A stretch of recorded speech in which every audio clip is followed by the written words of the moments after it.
Our hot topic today is as a result of a conversation I had with an old classmate of mine, a secondary school classmate of mine, who I actually told, I told him I was going to tell his story.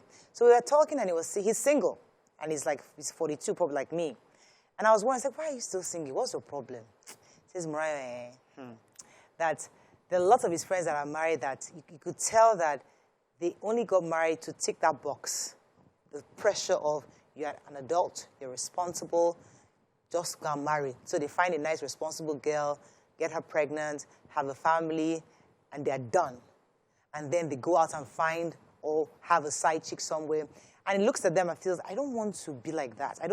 Why do I have to sign a document I don't believe in? Like, many of them have signed this marital document that they don't really believe that for better, for worse. He said he had asked his friends, said that if they said that if the day you cheat on your wife, you die, would you get married?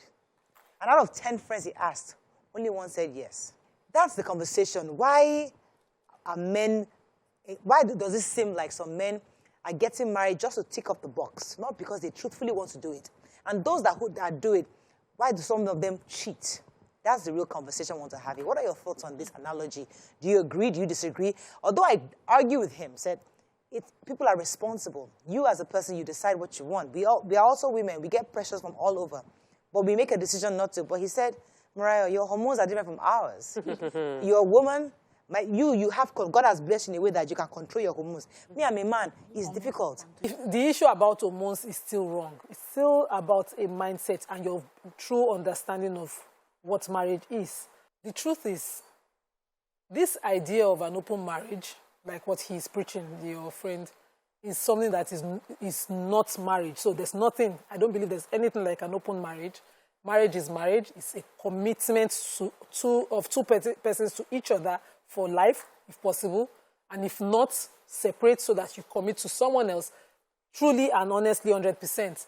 Every other thing is infidelity, any other thing you call it, whatever they call it now, they give it new terms, new names, a lot of confusions. It's not, the truth. But I just feel that a man should be married when he is ready and with whom he is ready.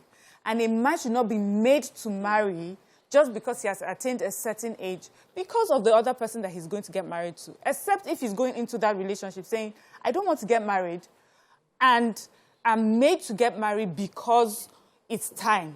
And therefore, the expectations you may have, I'm not willing to give you. If it's not upfront like that, if you're lying to somebody, then it's best for you to stay by yourself. And whoever decides to be in a relationship with you as a non-married partner would understand. And when that person is tired of that relationship, you can move on. But the only problem I'll have is you lie to somebody, get into a relationship, and that person is forever paying for, the fact that you are not bold enough to stick to what you... Many people are wearing huge, different layers of bias as their glasses, and they are looking at everyone with that bias. So you are only looking at the negative marriages around you, or you are hearing about those who are in their frustration, sharing that frustration with you. And so you are judging their entire life by their frustrated moments. Then you are talking about, my husband doesn't talk about his marriage or food. He always say that, do you discuss this kind of thing with your friends? He doesn't discuss so, because it just feels like when you're having something, it's like the one out of the good. He doesn't want to share the good. And so I said, have this conversation, because everybody is assuming every marriage is bad and everybody is suffering. That's not the reality.